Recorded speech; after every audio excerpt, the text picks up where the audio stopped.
of France. This speech, by the way, happened in the Château de Versailles, this palace near Paris, which was built 400 years ago by this famous French king, Louis XIV. Some call now Emmanuel Macron to be the new Sun King. In terms of this threat of using referendums, well, this must not be necessarily seen as a threat by Macron. It can also be seen as an effort to try to signal to the people that they will be taken more seriously in the future. You know, the major criticism in many of our political systems is that the policymakers are very detached from the ordinary people. And by, you know, including the will of the people in his effort to do reforms for France, Macron is saying, well, I will include the people and have their say by means of referendum, and that can be something good. You know, this is all about, you know, telling the people or encouraging them to take part in the political process again. Yeah, getting everybody involved in the whole issues. Well, let's get away from politics. One of Europe's largest lenders, Santander, has launched a 7.1 billion euro stock sale to finance its cleanup of troubled lender Banco Popular Español. Will this offer succeed, and will it save Banco Popular? Well, Jimmy, Banco Popular will be saved in the sense that it will cease to exist. It will be taken over by Santander effectively. Banco Santander pays one symbolical euro to take over the customer base of Banco Popular. It's taking over the bad loans of Banco Popular, which Banco Popular itself was not, you know, able to carry anymore. But Banco Santander is such a huge bank and so financially sound, so financially fit, that it can cope with those bad loans. What Banco Santander is not taking over is 2 billion euros worth of bonds that Banco Popular sold to investors. Those bondholders get nothing, and that's part of, you know, the way how the European Banking Union provides for banks that have to be resolved.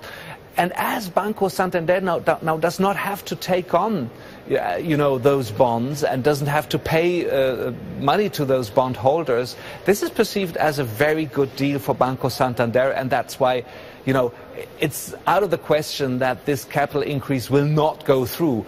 This is really something positive for Banco Santander. Well, I'm sure we'll get to know how that sales goes in a couple of days. Thank you very much for your time, Conrad. Enjoy the rest of the day.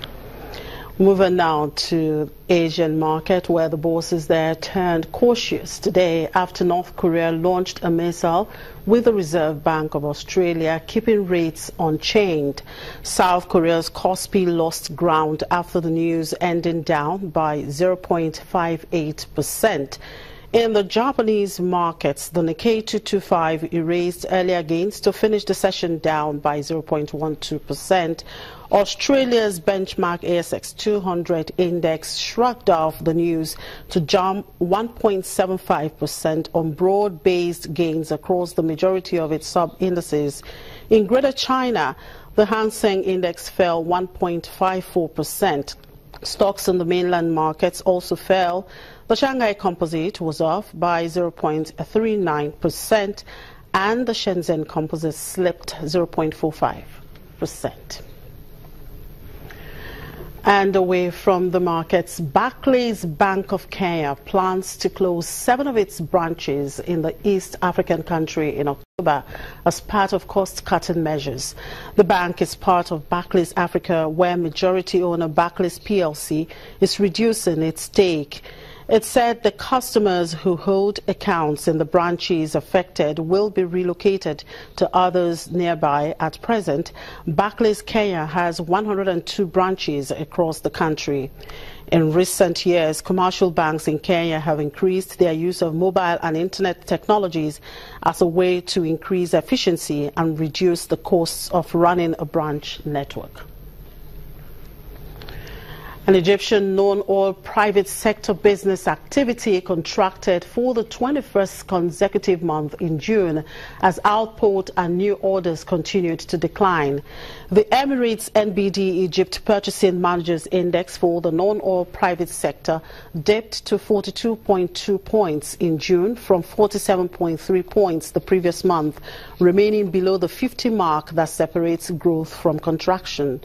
Egypt's economy has been struggling since a 2011 uprising, but the government hopes recent reforms that are part of a $12 billion International Monetary Fund program signed last year will help put the country on the right track. Output continued to decline for the 21st month in a row, falling to 45.3 points in June from 46 points a month earlier as demand remained low. New orders also fell, but at a slower pace. And Democratic Republic of Congo says its Inga 3 hydroelectric project is not expected to begin producing power until 2024 or 2025 and not 2020 or 2021 as originally planned.